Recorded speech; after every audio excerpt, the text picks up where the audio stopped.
So that's our very fine design for our Bournville. Thank you very much to Catherine Winkle and to Ben Fisher, who are members of the group who managed to sort that out. Catherine, our design web, and Ben doing some of the editorial stuff. Essentially, our Bournville is a group, as I said, of local residents. I think we started off with about 6 people. It's grown a bit since then. And we came together with the same aim that many of you will have had, a sort of shared sense of frustration at road danger, at rat running in local streets, and at things like pavement parking, which we've been tackling in our different ways, whether that meant trying for a crossing across the Linden Road, or trying to block a road further north in Bournville. And we came together with a lot of help from Fred Grindrod, local councillor, to start trying to push for something better and coalesced around the idea of a low traffic neighbourhood, which many of you will know about and which Jim's going to talk about a bit more in a moment. Essentially, at the beginning, what we assumed was we'd have to be in this for a long slog. So we thought we might spend a year or more fundraising, generate enough money to develop some serious and credible plans, and then spend a while trying to persuade people that it was a good idea to do something. And I think we did some great work on that, but of course we were overtaken by events. So earlier this year, as you all know, we entered lockdown, and suddenly people were seeing very vividly the benefits of all that we had been talking about. And soon we had neighbours who hadn't been directly involved, like Damien and Rachel there, who were saying, lockdown's brilliant. We love this experience of enjoying streets without worrying about motor traffic, enjoying the quiet. I don't know about you, but I had lots of neighbours talking to me about birdsong in a way that just hasn't been a thing for me. So it's great. And people saying, wow, kids are out playing in the streets. It feels like it's the 50s or something.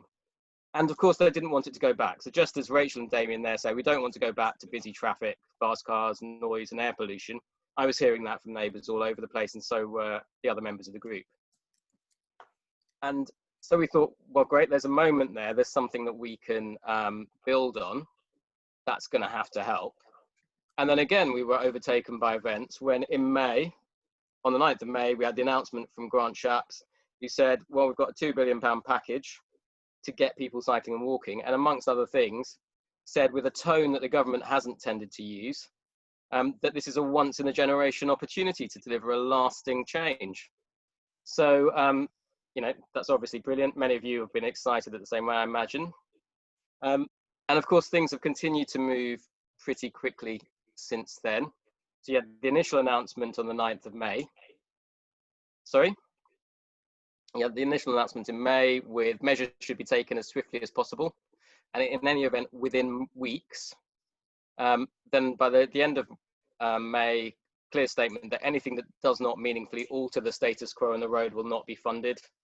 And just at the end of last week, we've seen the assessments being announced and a clear message from government that those allocations went in accordance with how well authorities had managed to align their proposals with the criteria.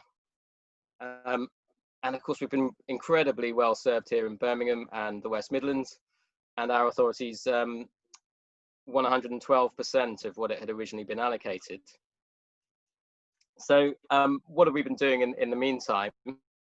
Well, right from the beginning, the group at Bournville, we'd been trying to work through our connections to speak to as many people as possible. So we had spoken to faith groups, community groups and schools. And since most of us are parents with children at schools, we've managed to get a meeting organised with local schools, with representatives from each of the local schools. And that resulted in a very positive response and a desire to kind of engage on what plans could look like. But this was all before we moved forward in the way that I've described.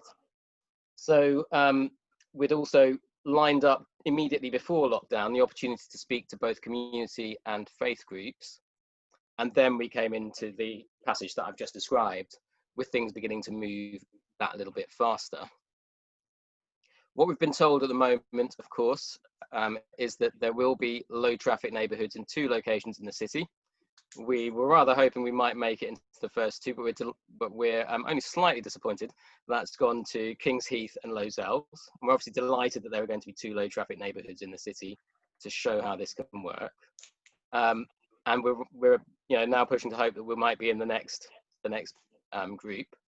And during this first stage, this first phase, it's been indicated that we might see 1 or 2 interventions across the Bournville Cotteridge area to show just how this might work. So to perhaps have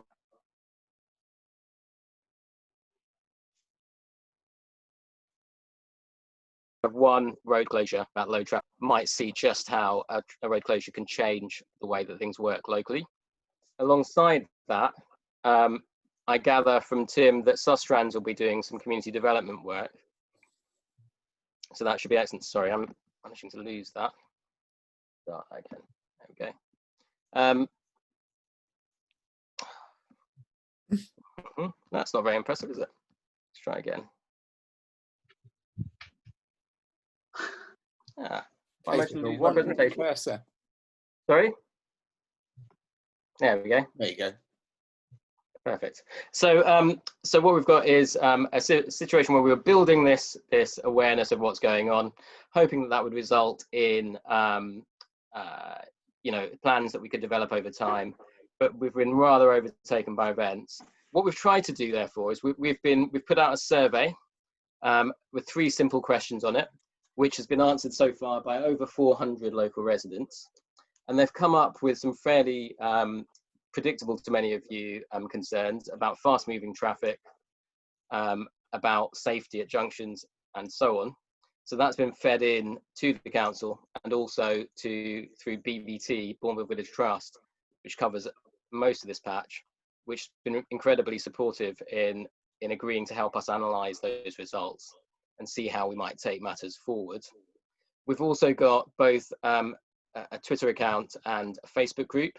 So for those of you who are in or around Bournville, Stirchley, Cotteridge, Kings Norton, it'd be well worth signing up to those and hearing news about the group. And we're very much hoping that we'll be able to announce in the next week or 2 what the first intervention will be during phase 1, and then work forward to something with a bit more ambition for phase 2. And I've put this picture up because it's a picture that's drawn by Naomi Fisher, who we're lucky enough to have as a social purpose architect in the group, and obviously it illustrates what some of the benefits of a low traffic neighbourhood might be for our area of the city, in the sense that this is a really problematic junction. It's the junction of Maryvale Road and Linden Road in Bournville.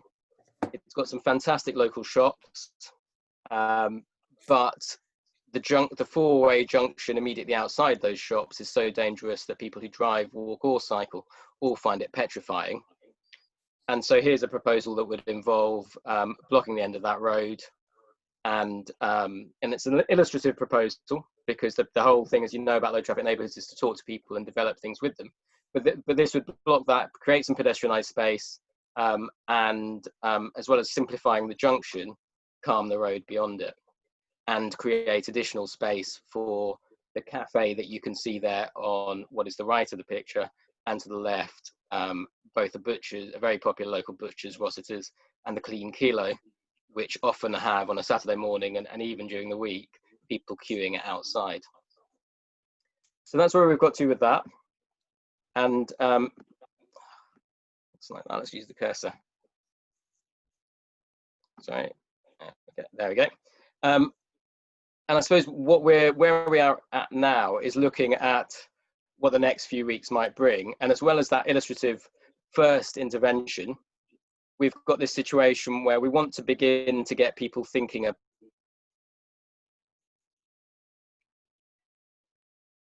about what's been asked, that even higher level of ambition for tranche 2. And we're conscious that that will mean an organised approach to a low traffic neighbourhood in the area, but inevitably some pushback from people who fear what the consequences of changing our streets might be.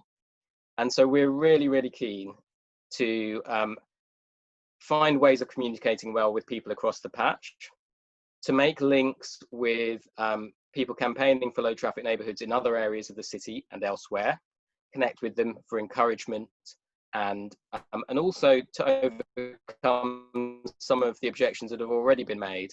And that includes, for example, the suggestion that's often made the locations fall into two kind of opposed camps. You've either got areas that really, really need a low traffic neighbourhood and street calming and so on, but don't really want it. And that's often suggested to be kind of inner city neighbourhoods and so on. Or you've got nice green suburban neighbourhoods like ours, where we're all pushing hard to get something and perhaps we don't need it as much. And I think we'd suggest very clearly that there isn't that contrast, that actually there are both, as Pete Richmond, the Chief Executive of Bournville Village Trust, or our local councillors, Liz Clements and Fred Grindrod, would tell you, there are areas of hidden deprivation across the B30 area.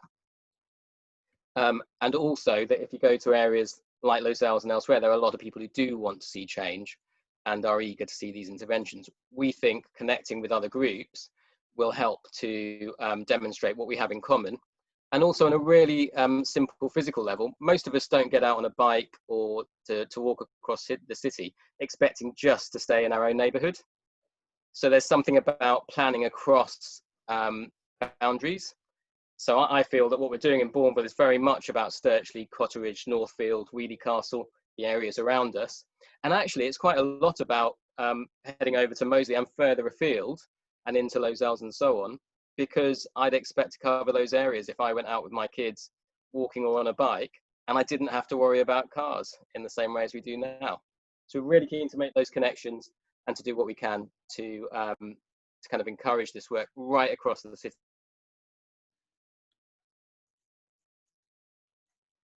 You've just frozen, Shivaji. I think I'm going to hand over now on what's been going on. Sorry, you David? Just froze then. It's okay, you're back on, don't worry. Brilliant. So I can hand over to Jim, who might want to share his screen and take us on to the next stage. While he's doing that, I can just show you very briefly. The Twitter handle is Bournville Hour. And so any of you who do Twitter, it'd be wonderful to have you follow us there. And the Facebook group is this one, Our Bournville on Facebook. We've got 101 members. If all that happened today was that we ended up with 105, I'd be thrilled. We're really keen to share what we're doing with as many people as possible. Thanks very much. Over to Jim. Right on, Shivaji. Can you take your screen down and I'll put Jim's one up. Okay. So my keyboard's being a bit unhappy. I'm going to get there. Oh. There we go. Got it. Sorry. Just while David's sorting out that, I'll just say hi and introduce myself. I don't trust that I've got quite the same technical abilities as Shivaji to share my screen, so David kindly offered to show the PowerPoint that I've prepared for me, and he'll just flip the slides over. So I'll just wait for David to hopefully share his screen in that way. Right.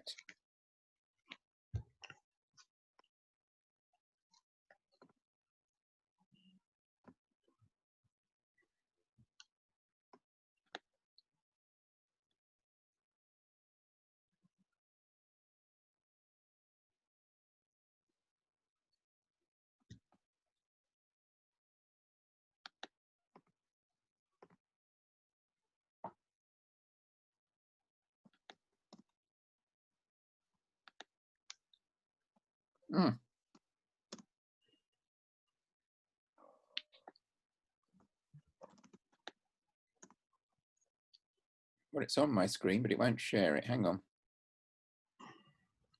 I can give it a go if it's proving difficult, so just let me know, but I won't try and take anything over whilst you're working on it.